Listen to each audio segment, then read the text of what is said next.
If you were fixing your bra straps, fussing with wires, or battling your bra during this podcast, stop right now. You'll want to hear this. Those bra problems, those problems you thought you had to live with, Third Love has solved them. Their bras make it easy to get what you want, whether it's ultimate cleavage, a smooth look, or stopping your shirt buttons from pulling. With over 60 sizes, including half cups you won't find anywhere else, you'll never be stuck between two sizes that don't fit. So stop settling for bad bras. Now's the time to treat yourself and get your problem solved. Save $15 on your first order with code PODCAST15 at thirdlove.com.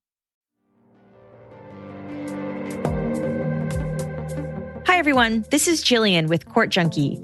Court Junkie is a true crime podcast that covers court cases and criminal trials using audio clips and interviews with people close to the cases.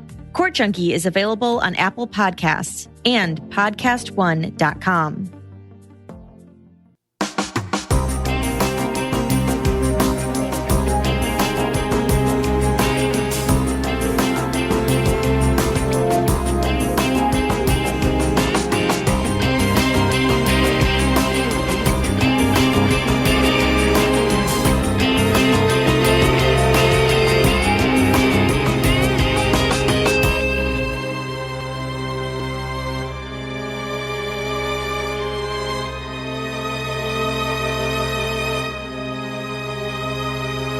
Hello, everyone, and welcome to episode 320 of the True Crime All the Time Unsolved podcast.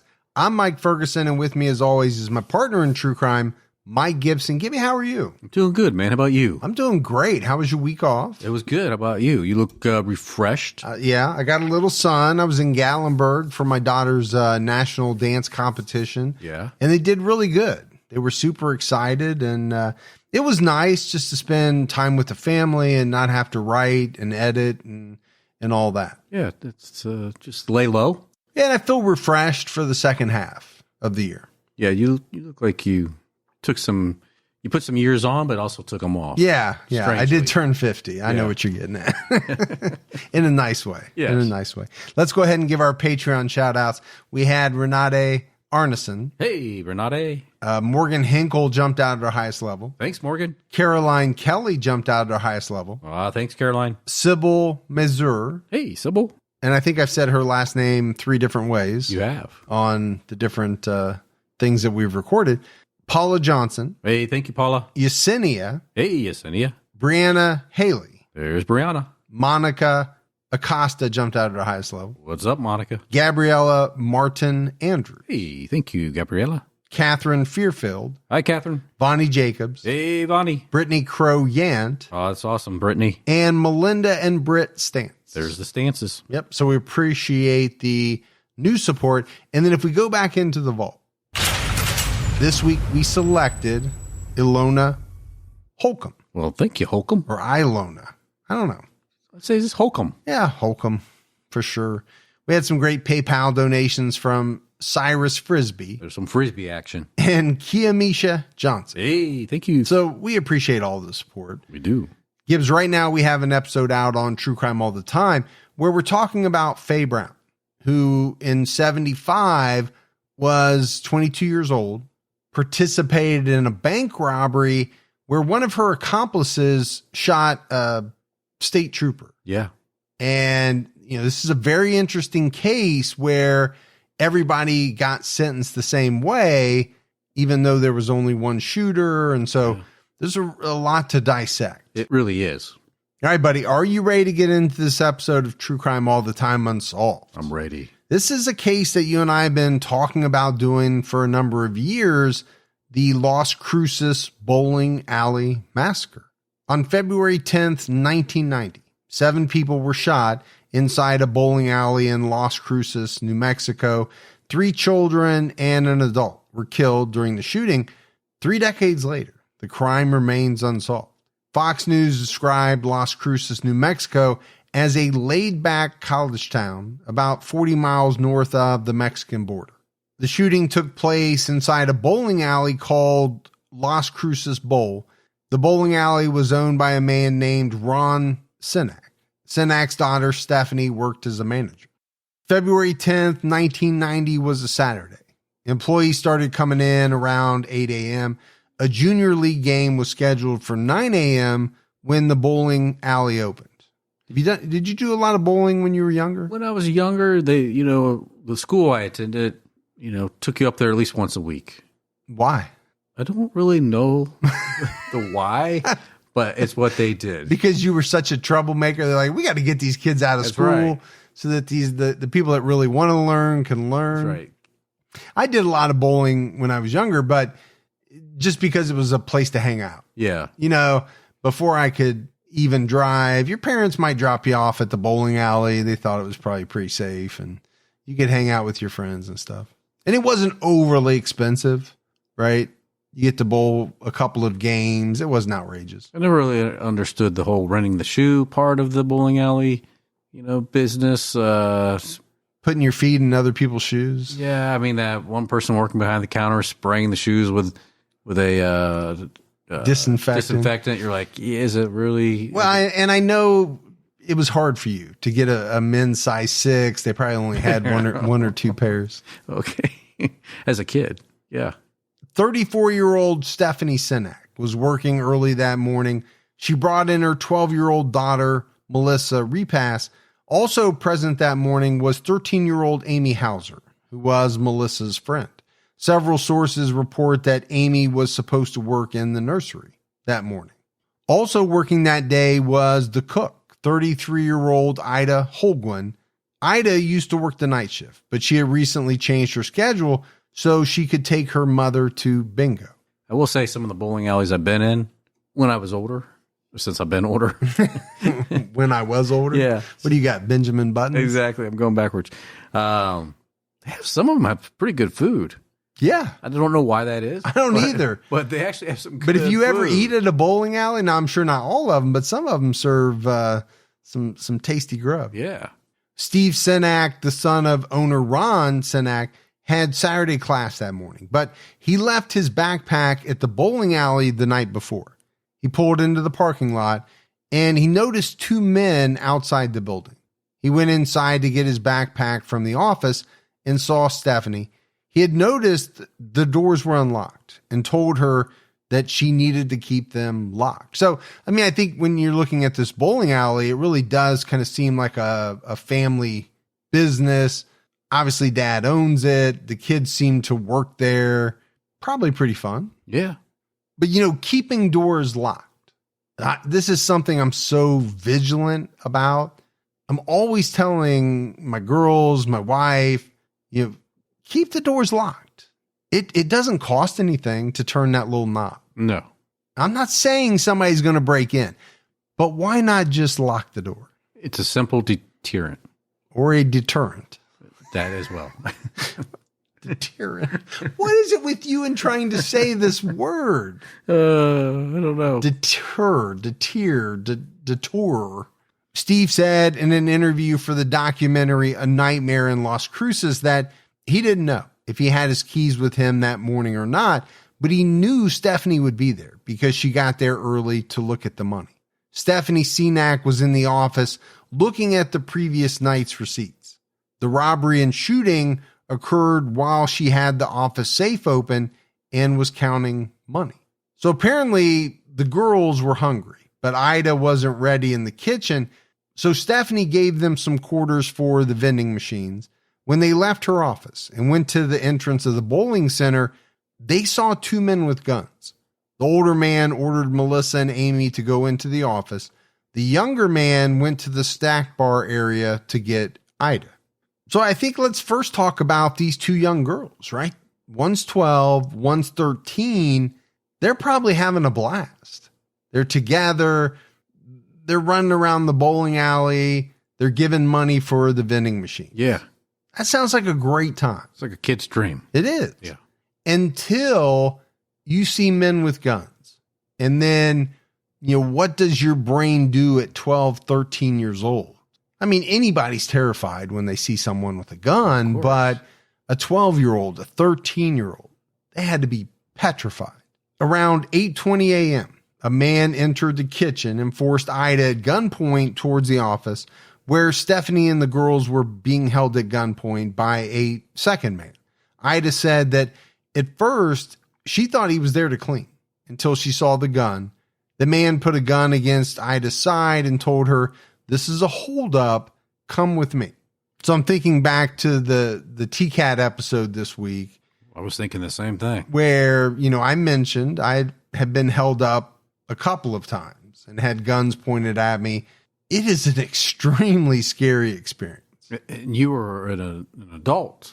Oh, yeah. Right when that happened. Well, I mean, Ida's an adult. Yeah. But I don't know that it matters at any age. If somebody points a gun at you and says, "This is a holdup," or "Give me all your money or I'm going to shoot you," whatever it is not an easy thing to stay calm. Yeah. It really is not. The two men held the women and girls at gunpoint in the office. They had .22 caliber pistols. While they were being held in the office, 26-year-old Steve Tarrant, the bowling alley mechanic, arrived at work with his two daughters, 6-year-old Paula Holguin, no relation to Ida, and 2-year-old Valerie Tarrant. Steve had his daughters with him because he didn't have a babysitter. And again, it kind of takes me back to this kind of family-run, family atmosphere. Yeah. Probably can't bring a 6-year-old and a 2-year-old into a lot of jobs. But the bowling alley, when you work in the back, yeah, they might be okay with it. Yeah, you got to have an environment that makes it a little easier to cater to the kids. Open up a little bowling lane, drop some gutter ball things. Guards. Yeah, if they're not busy. I get what you're saying. Steve and his daughters were forced into the office at gunpoint. Ida told Unsolved Mysteries about what happened inside the office. She said, "I just thought they were going to get money and then take off, especially when they told us, 'All of you put your heads down.'" And I think that's what most people believe. I agree with you. If you're working at a gas station or you're working at a convenience store and somebody comes in to rob the place, more often than not, you give them the money and they leave. Yeah. Unfortunately, that doesn't always happen and things go bad, even though the person working complies with everything that, they're told to do. The second gunman stole $4,000 to $5,000 from the safe. The other man shouted, "Heads down." The suspects left behind an undisclosed amount of cash, which you would think on the surface is very strange, right? Yeah, why not take everything? Because is there a rush? Is there some reason why you can only grab X amount? Right. Are you in a hurry? Do you have a time limit? I don't know that you do at a bowling alley first thing in the morning. I don't know how many people are walking in. Ida added to her statement, "When he said that, I thought these guys are leaving," which I think most people would believe that. But she said, "That's when I felt they had shot me in the head." Ida said in her interview for the documentary A Nightmare in Las Cruces that she was the second one to get shot. She felt the gun right behind her head and knew she was next. All 7 victims were lined up on the office floor and shot multiple times. In total, 25 shots were fired, many of them at close range. The 2 suspects then set the office on fire and fled. I mean, this is a nightmare of a scene. Oh. And I'm thinking about the kids, 2-year-old, 6-year-old, 12-year-old, 13-year-old.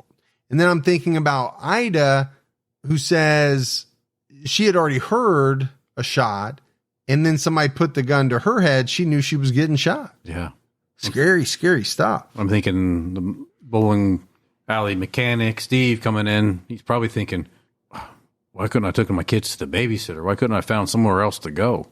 In 2022, Ida did an interview with ABC7 where she spoke about the events of the shooting in detail. She said, "This guy came in and stuck a gun to my head and he said, 'Come with me, this is a holdup.'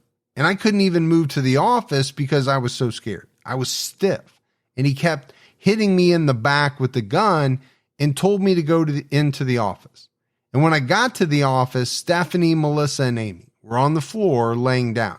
I mean, they were sitting down on the floor. and then they told me to go and join them. Then they waited for a while, and then they asked Stephanie for the safe, so she opened it, and she was getting money, giving it to Melissa. Melissa was putting it in a suitcase. I saw a suitcase. It was a brown suitcase, and they did. They put a lot of money in there, and then they started shooting us. And when they shot me in the arm, I didn't know. I thought it was Amy's blood. I thought they shot her, and the blood splattered on me because it was hot. But no, they had shot me. And then they shot me in the shoulder, and that one threw me to the computer. And then they told us all to put our heads down, and then they started shooting. I mean, you can just picture this scene in your mind. Now, she's recounting this, 32 years later? Yeah. But I want to go back to, one of the things she said. When she first encountered one of the men with a gun, and he ordered her to move, she said she couldn't. Yeah, stiff. She was stiff.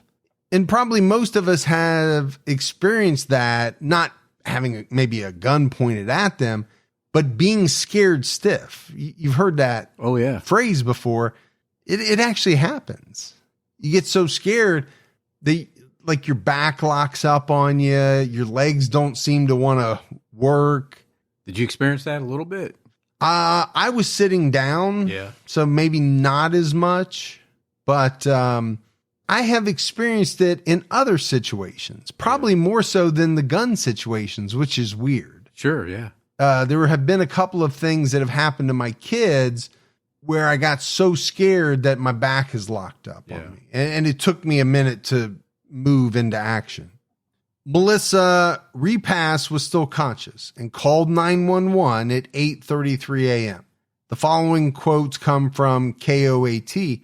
The Las Cruces dispatcher said, "Emergency." Melissa said, "Please help me." And then the dispatcher said, whoa, slow down. Melissa Repass said, "We were all shot in a holdup." The dispatcher asked how many people were hurt. Melissa replied, 1, 2, 3, 4, 5, 6, 7. And the dispatcher asked, 7 people are hurt? And Melissa replied, yes. She also said in the call, according to Fox News, "They told us all to get down. They shot me 5 times. She told the dispatcher there was a fire and said, "Please hurry. There's a bullet in my head." Thinking of that dispatcher hearing this, how many people? 1, 2, 3. I mean, just hearing that number continuing to rise, and then to find out that the place is also on fire. But what about when you find out that the woman giving you this information has not only been shot 5 times, she's telling you there's a bullet in her head. Yeah. And yet somehow she is still able to make the call, give good information. That is amazing in and of itself. It is. The police got to the bowling alley about a minute after Melissa called 911. Police Sergeant Phil George was the first officer to arrive. He told the Associated Press, "I've never been involved in a case so gruesome. One of the survivors was moaning and groaning, so I went to her and we started getting them out of the office. 4 victims were still alive but in critical condition: Ida Holguin, Stephanie Sinak, Melissa Repass, and Valerie Tarrant. Steve Tarrant, Paula Holguin, and Amy Hauser were dead. Valerie died shortly after being admitted to the hospital. And she was the youngest, right? She was only like 2 years old." Yeah. But I've been going back to the 911 call, and I'm thinking Melissa was 12 years old making that call.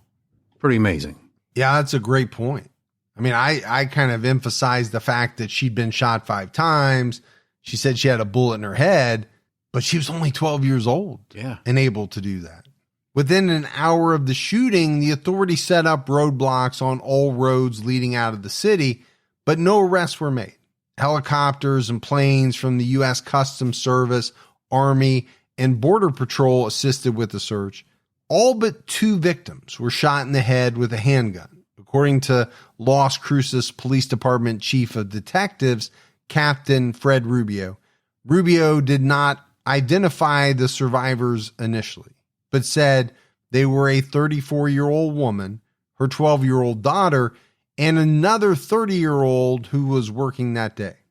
True Crime All the Time Unsolved is brought to you by Progressive Insurance. Most of you listening right now are probably multitasking. Yep, while you're listening to Gibby and I talk, you're probably also driving, cleaning, exercising, or maybe even grocery shopping. But if you're not in some kind of moving vehicle, there's something else you can be doing right now. Getting an auto quote from Progressive Insurance. It's easy, and you could save money by doing it right from your phone. Drivers who save by switching to Progressive save nearly $700 on average. And auto customers qualify for an average of 7 discounts. Discounts for having multiple vehicles in your policy, being a homeowner, and more. So just like your favorite podcast, Progressive will be with you 24/7, 365 days a year, so you're protected no matter what. Multitask right now. Quote your car insurance at Progressive.com to join the over 29 million drivers who trust Progressive. Progressive Casualty Insurance Company and Affiliates. National average 12-month savings of $698 by new customers surveyed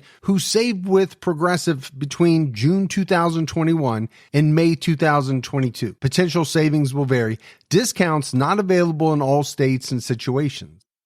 Angie's List is now Angie, the home to skilled neighborhood professionals. Angie is your home for everything home, and they've made it easier than ever to connect with skilled professionals to get all your home projects done well. If you own a home, you know how much work it can take, whether it's everyday maintenance and repairs or making dream projects a reality. It can be hard just to know where to start, but now all you need to do is Angie that and find a skilled local pro who will deliver the quality and expertise you need. Angie has over 20 years of home service experience, and they've combined it with new tools to simplify the whole process. Bring them your project online or with the Angie app. Answer a few questions, and Angie can handle the rest from start to finish, or help you compare quotes from multiple pros and connect instantly. And all of that means you can take care of just about any home project in just a few taps, because when it comes to getting the most out of your home, you can do this when you Angie that. Download the free Angie mobile app today or visit Angie.com. That's ANGI.com. According to the Las Cruces Sun News, Melissa and Ida were able to give a description of the two men they saw that morning. Ida spoke about her experience with the first responders in her later interview with ABC7, saying, "I was so scared that I didn't even feel the bullets in the shoulder and the arm, but I felt the one in the head, and I thought I had died. I thought my head had exploded. But when the ambulance, they asked me what my name was, and I said my name, and I realized I'm alive. I'm alive. You know, I just said my name. But then in the ambulance, I died, and they brought me back. Then I died again, and they brought me back. Then I don't remember anything. When I got to the hospital, my head was still smoking from the gunshot." Wow. I don't even know what to say to that. You know, to think about getting shot several times and not really feeling it. You know, she said that she didn't even think she'd been shot. She thought the blood on her was from somebody next to her. Right. Is that because you're in shock? Is that... Partially, if anything. I don't know what else it would be, because I've never actually been shot, but I'm assuming it hurts like hell. Sure doesn't feel good. But then to hear her say that she actually thought she was dead. Yeah. Until she heard herself say her name. I'm sure the whole scenario felt unreal. Yeah.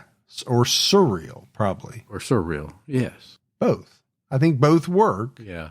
You know, some people describe it as, I don't know if technically if you're saying out of body experience, but almost like you're looking down at yourself, and or things aren't really happening to you, but you're seeing things happen. I can't imagine. I mean, you heard the guy say this was one of the most gruesome scenes, or the most gruesome scene he had ever been to. And it had to have been very nasty. We talked about there's 4 children involved. All of these people were shot in the head. And to picture, you know, Ida getting to the hospital and her head is still smoking from the gunshot wound.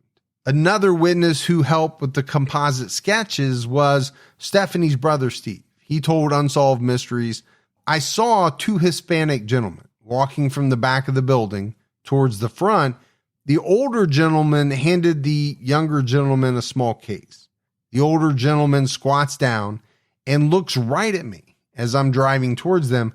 I took notice of what they were wearing and their descriptions, hair color, skin, eyes. Both suspects were described as Hispanic males. Suspect number 1 was described as a male in his 30s, 5'10", 170 pounds, with light eyes and dark wavy hair. He spoke English with no accent. Suspect number 2 was described as a male in his 40s or 50s, 5'7", 140 pounds, with salt and pepper hair and a dark complexion. He spoke English with a slight Spanish accent. So, I mean, all things considered, these are amazing details. Oh, to recount that type of information is amazing. And, you know, some of it's coming from different people. You know, I go back to Steve, just to have the presence of mind to think, okay, this seems strange that these men are at the bowling alley so early in the morning, and to really take notice of them to the point where he can recount all of these details later is kind of amazing. Because I don't think everybody would do that. I don't even know if I would do that. And I feel like I'm a pretty observant person. But like I always say, how do you know, or I shouldn't even ask the question. There's no way that you can know that something to this magnitude is going to happen and that you're going to need this down the road. So it's kind of amazing that he was able to do that. But I do think he thought it was out of the ordinary. Well, I'm just like you. There's no way I would be able to remember any details. My only thought is he just thought it was so odd. Yeah. That these men were there that early. It may be like you've said to me in the past, because I've said there's no way I could remember things like that. But if it's tied to some type of trauma event, right? I mean, he lost friends, family that day. You know, his sister, his niece were injured. Maybe that's, gets seared in. Yeah. But I think, for it to get seared in, he has to really take note of it first. Right. I think you remember it, but you have to have the presence of mind to notice it, I guess, first. And I think this is, some people are more observant than others. Yeah, no doubt about it. The police believe that the pair left the bowling alley in a green 4-wheel drive vehicle, possibly a van. There was only one confirmed additional witness. Detective Rose Marquez Macy, a first responder, told the Las Cruces Sun News in 2020 that a man across the street from the bowling alley who was painting a building reported seeing 2 men crossing Amador Avenue, where the bowling alley was located, and running south. It was said that the police received over 100 tips within an hour of the shooting, but no neighbors reported hearing any gunshots. Although they did say that some of their dogs were barking around 7:30 a.m. 22-year-old Albert Garcia was across the street, and he said he heard 6 to 7 shots. He didn't pay much attention until he saw police and fire trucks. How much noise would a 22 make, though? Way less than other guns. Right. We've talked about that before. 22 is a very small caliber compared to, 9 and obviously 40, 45. As you get up in caliber, you're going to create more noise, but still loud enough that sound travels pretty far. Yeah. I just didn't know inside a bowling alley how that would penetrate to the outside. Yeah, I guess it would depend on a lot of factors, how well insulated it was, It's true. But this kind of brings me back to a point that you and I have touched on before, which is you hear something that you believe to be gunshots. In this case, he said 6 or 7. What do you make of it? Well, I think a lot of it depends on where you live. Do you normally hear a lot of gunshots, or, are gunshots so out of the norm that you're going to call police right away? Well, that's true. Because he's saying he didn't think much of it until, he saw police and ambulances. Which sounds like maybe that's just a normal occurrence to hear some. Maybe. Yeah.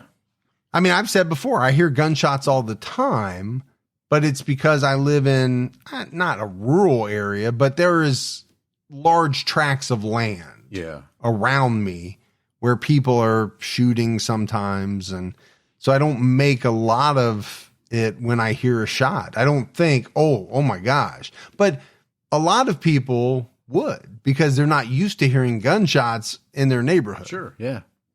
Police initially called the massacre an attempt to eliminate witnesses. At a press conference on the afternoon of the murders, Captain Fred Rubio said, according to the Albuquerque Journal, "What we have here is a very vicious crime. You're talking about the assassination of kids, and a whole family almost was assassinated. And it would be a vicious crime no matter what the ages were. But when you factor in the ages, Gibbs, you're going to execute a 2-year-old, a 6-year-old, a 12-year-old, a 13-year-old. I mean, we're talking about some individuals here who have no conscience whatsoever." No, they were just trying to get rid of every witness that day. Rubio said that they were looking at robbery as the motive. It was not thought that the robbery was connected to the recent robbery and murder of Salvador Lozano. Lozano was working at a service station in Las Cruces when his hands were bound and he was shot in the head. The service station was robbed of $500. Such low dollar amount to shoot somebody in the head. To take a person's life? Yeah. And then you think about here at the bowling alley, $4,000 to $5,000. and you take that into what they attempted to kill 7 people. I mean, they just don't. Not saying they're tied together. No, but these individuals just don't value life. No, but so if they're not tied together, does that make it even scarier? There's just people out there who just don't care about the value of human life. All they care about is getting their hands on money. Yeah. Whether it's for drugs or whatever it's for, it doesn't really matter. They just don't value human life at all. Mike Garcia, the brother of a bowling alley employee, told the Albuquerque Journal he thought somebody studied and planned the robbery because Friday night was one of the busiest nights at the bowling alley, although it was not stated directly. He was likely implying that there would be a lot of money inside the building on Saturday mornings. And that makes a lot of sense. Friday night, Saturday night, those are probably going to be the 2 busiest nights, right? Yeah. At the bowling alley. On February 11th, the Las Cruces police said they believed the suspects were on the move and may have left the state. A nationwide alert was put out with their description.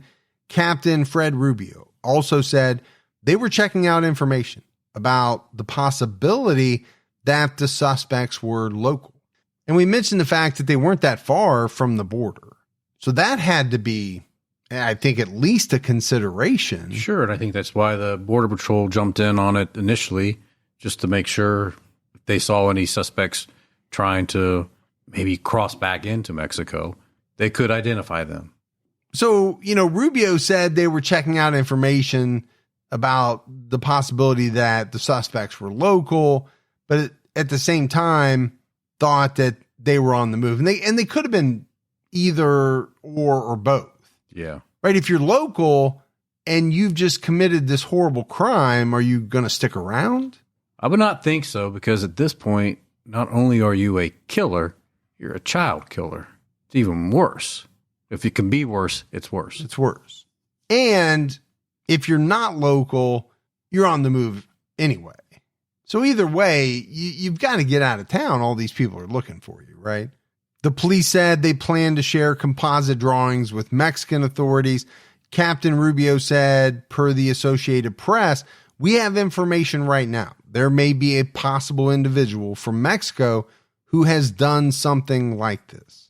And I struggled with that quote as far as exactly what it meant. Something like this, to me, doesn't mean this crime in particular. It almost makes it sound like has done something similar to this before. Yeah. But I don't know. That's, some of these quotes, they're a little ambiguous, and I'm not sure exactly always what they're trying to say. Rubio also said that teams of officers were looking into 100 pieces of information that the Las Cruces police received, but most of the leads had not panned out.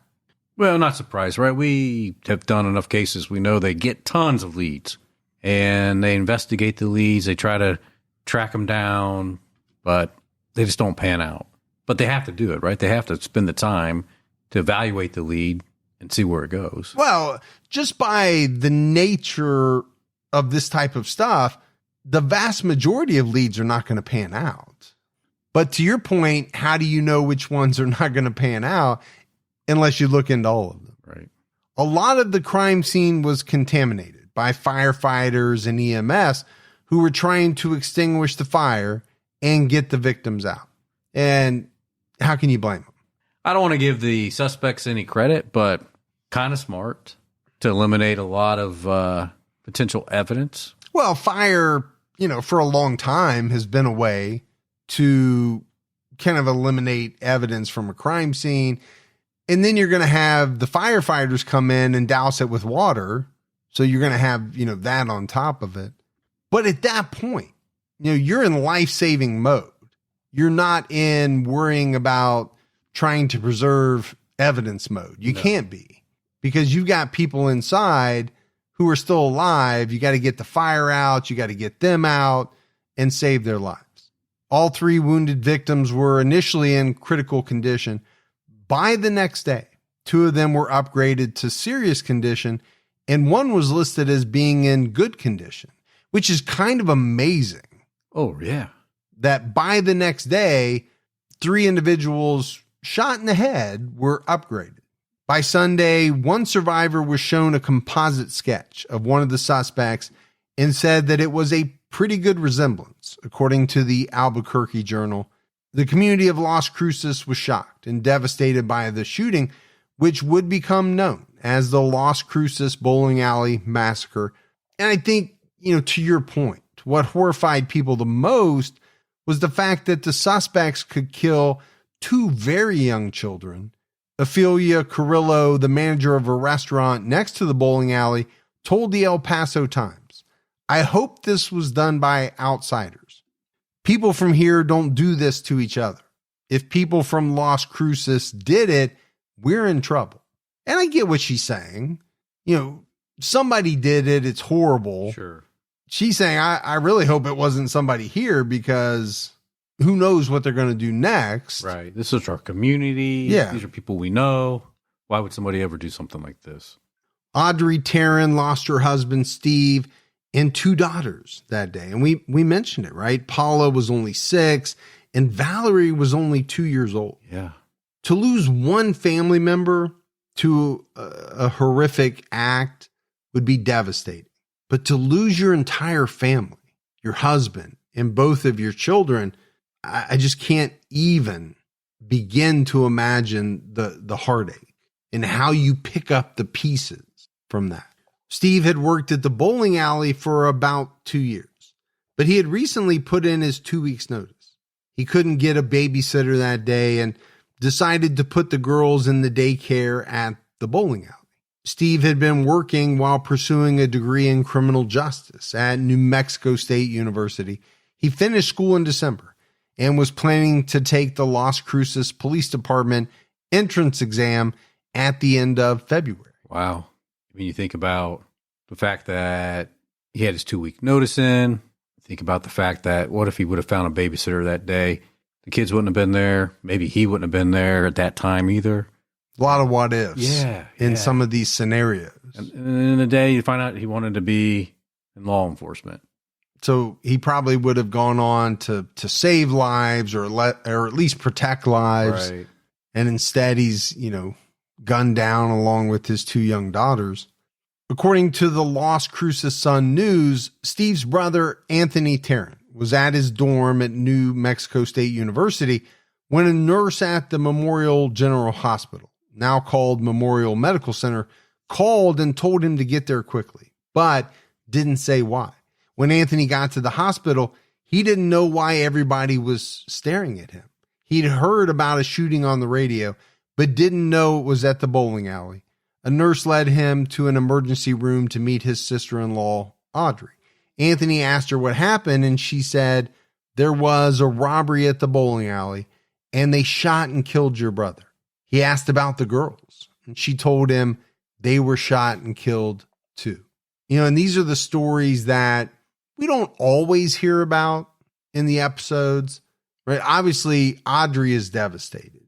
She's lost a husband, 2 daughters, but so many more family members and friends. And there's going to be a lot of devastation as a result of this one act by these perpetrators.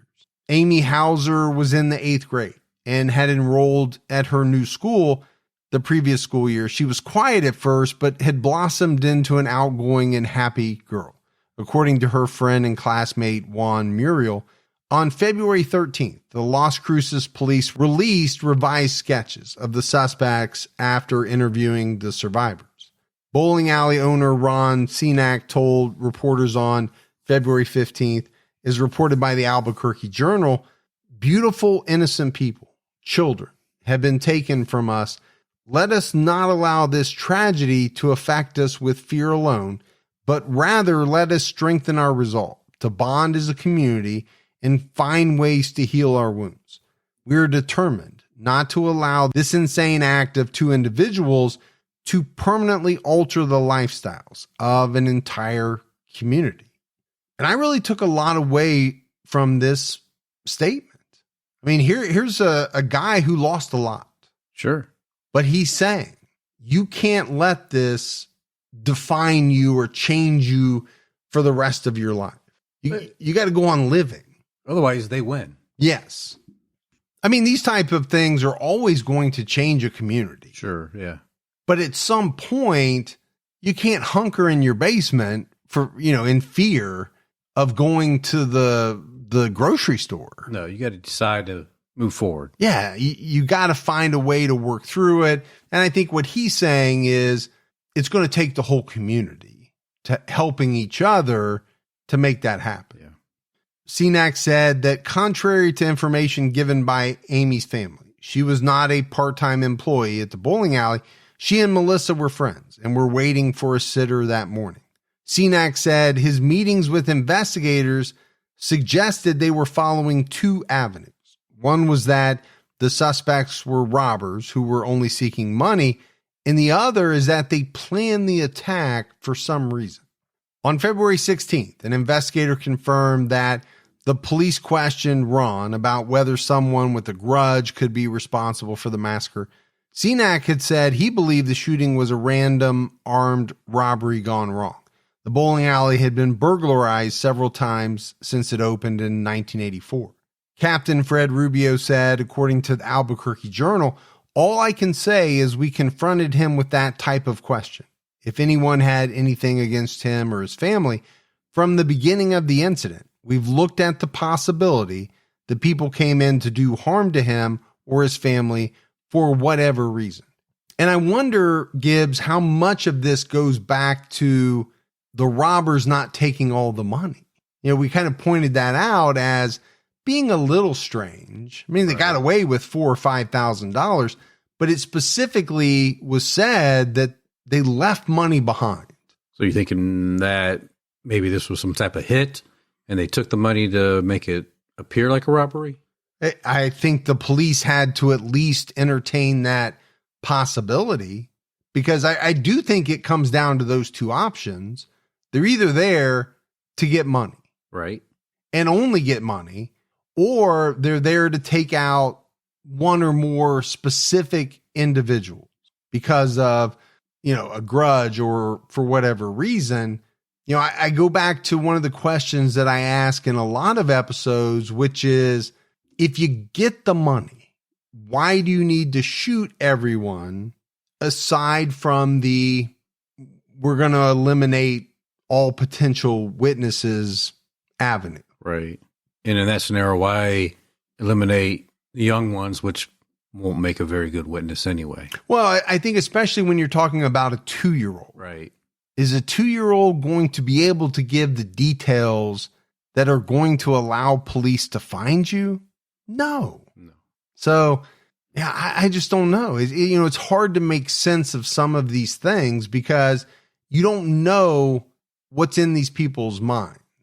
Obviously, it's not good because they tried to kill 7 people, succeeded in killing a number of people. But I could see why police went down that avenue. Sure, yeah. But you're right. I think you have to go down one of those 2 avenues. Well, I think you have to go down both. Yeah. and trying to figure out which one it might be. Right. Despite police receiving numerous tips and the case being featured on Unsolved Mysteries in March 1990, the case went cold. Eventually, several years passed with no arrest and no answers as to who was responsible for the massacre. There's no doubt the murders had a devastating impact on the victims, their families, and the community. Sharon Caruso, one of Stephanie Senak's friends, said in an interview for A Nightmare in Las Cruces that Stephanie was afraid the suspects would find her. Melissa also said her mother didn't know how to deal with what happened psychologically. And, those are 2 things that I think would be very tough to deal with. This is aside from the loss. You're going to have a little bit of survivor's guilt probably, but this is her being afraid that because these individuals haven't been caught, they're going to come find her and finish what they started. Yeah. And then, how do you deal with this from a psychological standpoint? The grief, the ongoing fear, you're going to need a lot of professional help. I think it's going to be difficult, to get through all that. Stephanie Senak moved away, and she died in August 1999 from complications related to her injuries. So now Melissa's mom's dead too. Yes. So, very tough on her. The composite sketches were updated in 2005 to show the suspects aged 15 years. Unfortunately, modern DNA technology has not been able to help in this case so far. Detectives don't have a DNA profile of the suspects. And we talked about it. One of the major problems in that is that evidence was destroyed by the firefighters, and the EMS workers who had to help the surviving victims. You're not going to have a lot of DNA to work with when you have fire and large amounts of water and people traipsing in and out of the scene the way that they had to do. Detective Mark Myers, who had been on the case since 2002, told Fox News in 2015 they lit the office on fire. That's a clear indication they were thinking about destroying evidence they had left behind. They weren't going to leave any witnesses, no matter how young. I have no doubt when they left, they thought everyone in there was dead. And I think he's right in that statement. They shot everyone in the head, multiple times, and then, set the place on fire. I'm sure they were shocked to find out that, people survived this. Yeah. I'm really surprised that all that went into a robbery of $5,000. I just feel like there's something more there, but maybe not. Maybe this is how these 2 individuals operate, but I just feel like there's got to be more to it. It does seem that way a little bit. Yeah. And I think, the other thing to me that really backs up that statement is these 2 guys didn't come in with, ski masks or something to try to hide their identity. When you do that, it's almost as if you've decided beforehand. Exactly. That you're not going to leave any witnesses, so there's no need to hide your identity. Myers said that fingerprints were recovered from the scene, but said it was a bowling alley. You would expect to find that. He explained that the suspects could have beat the roadblocks if they left town immediately after setting the fire. Audrey Tarrant told the AP in November 2015, you wait and wait and wait. The first few years, maybe the first 12 years, there was always a lot of anxiety. I was always very antsy and wanting to know more. But after that, I had to put it aside and deal with my anxiety. We've gotten to a point where we just don't get any answers. And maybe never get any answers. And maybe not. And we've covered, so many unsolved cases that are sad because 20, 30, 40, 50, 60 years goes by and, family members die, never getting the answers that, they're looking for. Lieutenant Casey Mullins told the Las Cruces Sun News in 2016 that the statute of limitations will not run out because it's a first-degree murder case. He also said that Detective Amador Martinez, the lead detective, received about 2 to 4 leads a year, but none had been fruitful. Doesn't seem like a lot, right? 2 to 4 leads a year. But at that time, that was 26 years later? Yeah. So that's pretty good. It's actually probably a pretty good number. Mullins explained that in the 90s, the police department relied heavily on fingerprints and eyewitness accounts because DNA technology was in its infancy. However, the crime scene evidence is still being processed and analyzed at a forensic crime lab in Santa Fe. So he's saying this in 2016. He emphasized to the Sun News, a lot of this case is dependent on someone coming forward with information. We're really counting on the public. And how many times have we heard that? And my thought is the reason why we hear that in unsolved cases is because if they had evidence, if they had DNA, they probably would have already solved it by now. For sure. So in a lot of these unsolved cases, the reason why they don't solve them is because they don't have the information they need. So where are they going to get it other than someone with knowledge of the crime, coming forward and providing that missing information? In a phone interview with the news outlet, Steve's brother, Anthony, said, "There's people alive who know what happened. Even if they're on their deathbed now, we hope they would give a confession."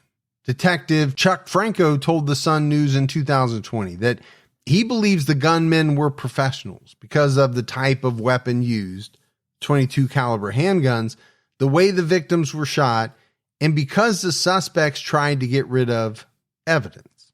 And this was a statement that I struggled with because, we talked about the noise level of a 22. Yes, it's lower. But if you're trying to ensure that you eliminate witnesses, 22 would not be the best weapon to use. You want to use a higher caliber. A bigger caliber. I hate to say that, but it's the truth. The police explored a tie to what they called a population of Cubans who lived near Las Cruces Bowl. Detective Rose Marquez Macy told the Las Cruces Sun News that she believes someone from this community could have answers.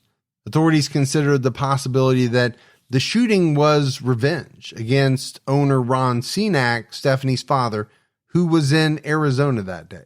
Franco told the paper back in 2010, what led us to think the crime was related to Ron, his lack of cooperation made it seem like, there's more to it than that. The shooters were initially thought to be from Las Cruces, but information later led us to believe they were from out of state and sent here to do a job. So we already mentioned that idea was floated to Ron. Did he have any enemies? Was there, somebody that was trying to get revenge? It sounds to me like the police really looked hard into that and they thought a lot about that angle. As they should have. Yeah, they definitely should have, but it almost seems to me as though maybe they had a little bit of information that they couldn't share that was leading them to lean towards that. I mean, here, this guy's saying they thought that these people were hired, brought in from out of state to do a job. But you're not going to be hired to come in from another state to steal $4,000 or $5,000. Right. Yeah, there's another reason why they're coming in. If they're out of state, they're coming in for another reason, not for the $5,000. No, they're coming in to kill a specific person or specific people. And I wonder if the police thought it was strange that Ron wasn't there that day. I'm not saying he had anything to do with it at all. Right. I'm just saying, I wonder if they looked at that angle of, maybe they didn't know Ron wasn't going to be there. And when they got there and figured it out, it was like, oh, we missed him, or I don't know. Right. Yeah. He wasn't there, but they went ahead and did. Because they'd already shown their faces. Or whatever it was. A civil suit was brought against CNAC in 1995. Gloria Woods, Amy Hauser's mother, said at trial that Ron's lawyers followed her outside one day and offered her $30,000. This made her angry, and she refused their offer. She told the Sun News in 2010, "I got so mad. I said, why don't you slap me in the face? Not only no, but hell no. I'd rather have nothing than take that. And I'm not sorry I said that. It's about what's right. And okay, we accept the responsibility. We left the doors unlocked." That's how those men got in. That doesn't mean bowling alley management wanted my daughter killed, but that's how they looked at it. And that upsets me because they were negligent, and those men did go in through unlocked doors.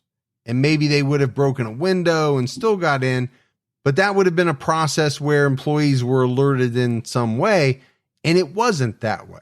Yeah, I mean, it is insulting when an attorney would come up to you and offer you $30,000 for the death of your child. You know, to put a number on a... To go away. Yeah. Yeah, I get it. But I also get what she's saying. You know, what would have happened if the doors would have been locked that day? You don't know. I'm sure they were glass doors. I'm sure they could have busted right through. But would somebody have heard that and been able to scramble and, Sure, you know, get out another door? If it was going to be just a robbery, would you have changed your mind when you went up and found the doors locked and move on? Possibly. Yeah. But if you're there for a hit, you're coming in no matter what. But I think if you're looking at negligence, and again, I don't know what happened with the suit or anything like that. I think that's what she's saying. Detective Amador Martinez told the Sun News that he routinely sends new evidence to the Santa Fe Crime Lab. He said, "Sometimes I'll send them an item up to the lab for evaluation, and they'll come up with a profile. So essentially, we've generated a piece of evidence from a piece of evidence, and then it's my job to go out and take care of it, to figure out where was this person involved, if there's any association to the massacre to this individual." He also said the advent in technology, the difference in technology, it's at our disposal. We just have to find that right piece that will fit into that mold, that will fit into this new DNA technology, this new genealogy tree that we can use. We just have to find that piece, and I'm positive we have it. I just haven't found it yet. So, you know, that's an interesting avenue that he's talking about. They have some DNA. He keeps talking about sending things to the lab. The problem is, you know, whose DNA is it? Right. And, you know, if they're not in a database, first of all, you don't even know if the DNA you have is related to the suspects. It True. could have been somebody who was bowling. Right. But the whole genealogy thing has opened up investigations in such a big way, because now the person doesn't have to be in a database. You can have their DNA and work your way to them Through people that... through the family tree. Yeah. And so many cases are being solved that people thought would never be solved.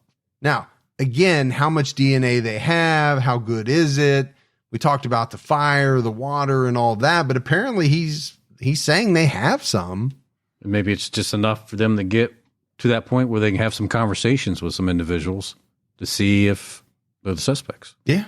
Anthony Tarrant told the Las Cruces Sun News in 2021, "I can almost guarantee that those two guys are dead by their lifestyle, because if you can shoot a 6-year-old and a 2-year-old in the forehead, you can do anything. You can do anything. Nothing's going to bother you." And that is absolutely true. We've said that. Yeah, I know on, you know, more than one occasion. I think what he is saying is that that type of lifestyle is going to catch up with you. Yeah. You're going to cross the wrong person and you're going to end up dead sooner than later. In 2022, in honor of the 32nd anniversary of the shooting, documentary producer Charlie Mint contributed $7,000 to the reward, increasing it from $25,000 to $32,000. Men created the 2011 documentary, A Nightmare in Las Cruces. It's been 33 years since the Las Cruces bowling alley massacre. Many family members are still waiting for answers or information. that will lead to an arrest and hopefully a conviction in this case. Las Cruces Crime Stoppers is still offering a reward for information. Tips can be provided anonymously by calling Crime Stoppers at 1-800-222-8477. Tips can also be provided online at nmcrimestoppers.org or by using the Crime Stoppers app, P3 Tips. So as we wrap this one up, Gibbs, like I said in the beginning, this is a case that you and I have been wanting to cover for a while. It's a tough one. Sure it is. Because, you look at the large number of victims, some of them very, very young. Yeah. It's also, a head scratcher of a case. I think anytime you have a scenario where one or more individuals are willing to kill 5, 6, 7 people in what really is a robbery of not a lot of money. Right. There's a lot of questions that arise from that scenario. Now, I get it. It could have been exactly that. Sure, just a robbery. And people so nasty, so mean, without a conscience that they were able to, kill or try to kill everyone inside. That absolutely could have been what it was. Yeah, there's people out there that do that. But I think you have to look at some of the other avenues that police have discussed as well. Could it have been someone who had a grudge against Ron or other members of the Cenac family? Possibly. Maybe. If it was Ron himself and they come in and they discover that he's not there that morning, do they just take some money, shoot everybody and leave? I think the flaw in that theory is that, okay, they never then try to go after Ron right later on and easily could have. Sure. So could it have been somebody else? It's not going to be any of the kids, no. But, I don't know. Like I said, head scratcher, because you're trying to figure out, and maybe I'm making it too complicated. Like I said, sometimes that's the case, right? You put too much into it trying to figure it out when it's just the obvious right is what really happened, which was some really nasty individuals wanted money. Right. And they were willing to kill everyone in there, regardless of how old they were, to get that money. Yeah. And maybe $5,000 to them was a lot of money. Well, we've seen people kill a lot of people for less money. We have. I don't know. I don't know. I mean, the fire, the water, obviously that crime scene was extremely contaminated as far as evidence goes. But I was a little hopeful to hear this guy talk in recent years, just as, a couple of years ago, about how they're still sending stuff to the crime lab. Yeah, that's, has me a little bit excited. Yeah. Maybe. There's a chance that they're going to hit on something. And the fact that he specifically mentioned genealogy. Yeah. That really stood out to me, because you really have to have something in the way of a DNA profile for that to work. And so do they have something that they're not, willing to disclose? And why talk about it if you don't, right? No reason to. Yeah. No reason to. Just say, hey, we continue to work. We're sending stuff to the crime lab. And meanwhile, they've got more. And, but just because you have DNA doesn't mean the genealogy is going to work either. No. It's like all the pieces of the puzzle have to kind of align for, now the genealogy does make it a lot easier. But it's dependent on that somebody in their family has submitted. Has to have submitted their profile onto, something. Yeah. But I don't know, man. Some of these are getting solved that people thought would be near impossible. Yeah. To solve. I'm loving that. Yeah, me too. But that's it for our episode on the Las Cruces Bowling Alley Massacre. We got some voicemails. You want to check those out? Let's hear them. Hi, guys. It's Erica. I have finished my cross-country road trip. I am now living in North Carolina, which I'm pretty excited about. And I also wanted to say that I have finished, I'm caught up. in true crime all the time, and I am just about to start the Unsolved series from you guys, and I'm excited to see what's going to happen, see the stories coming up. But that was it. I just want to say keep up the good work, and it's great listening to you guys, and thank you for keeping me company on my road trip. Take care and keep your own time ticking. It's amazing how many road trips we take. Yeah. If you think about it. You and I. Love being on those road trips. With people. Yeah. We're people. We're people persons. I don't know how to say that. I think you just did. But North Carolina, lovely state, man. That's a great state. You and I spent some time in North Carolina. We did. It's gorgeous. I love it. Mountains. Hi guys, this is Susan from Illinois, and I am listening to the Skelton Brothers, and that was one that I have followed really closely. It's just awful, and I agree with Mike that why have so many stories? Because one truth would have been just fine. And also, I was thinking the same thing, and then he said it. That happens a lot, that if they're old enough now, I mean, their pictures are plastered everywhere. If I looked at a picture of myself at that age, I would know, and I think they would as well.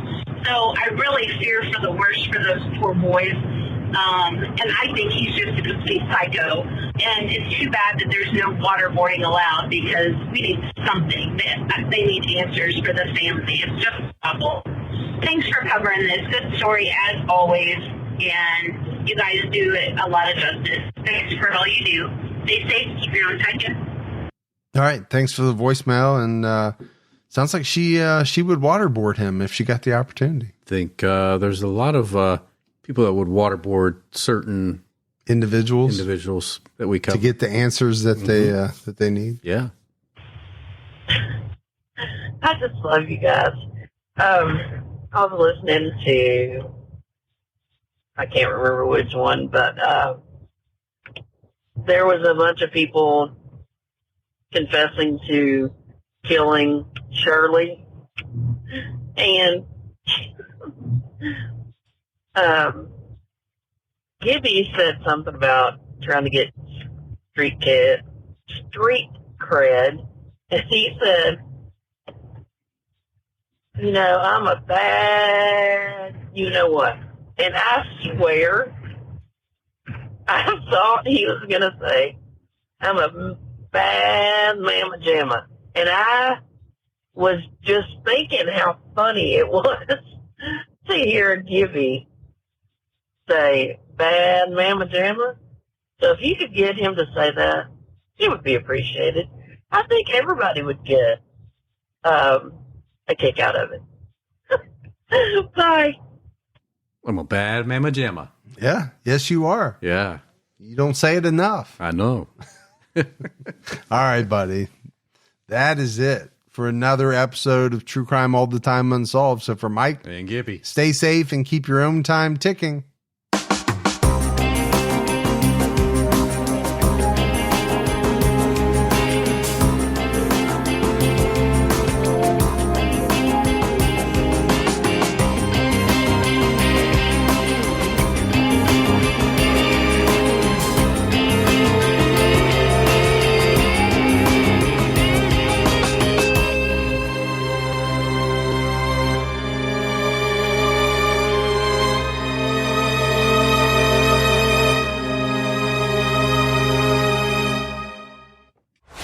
Stream the biggest blockbusters this summer with Popcorn Summer Movies on Pluto TV. Experience nonstop action with the first 4 Mission Impossible movies and Top Gun. Laugh out loud to comedies like Anchorman, The Legend of Ron Burgundy, and The Backup Plan. With thousands of free movies, Pluto TV has something for everyone. Available on live TV and on demand. Download Pluto TV on all your favorite devices and start streaming now.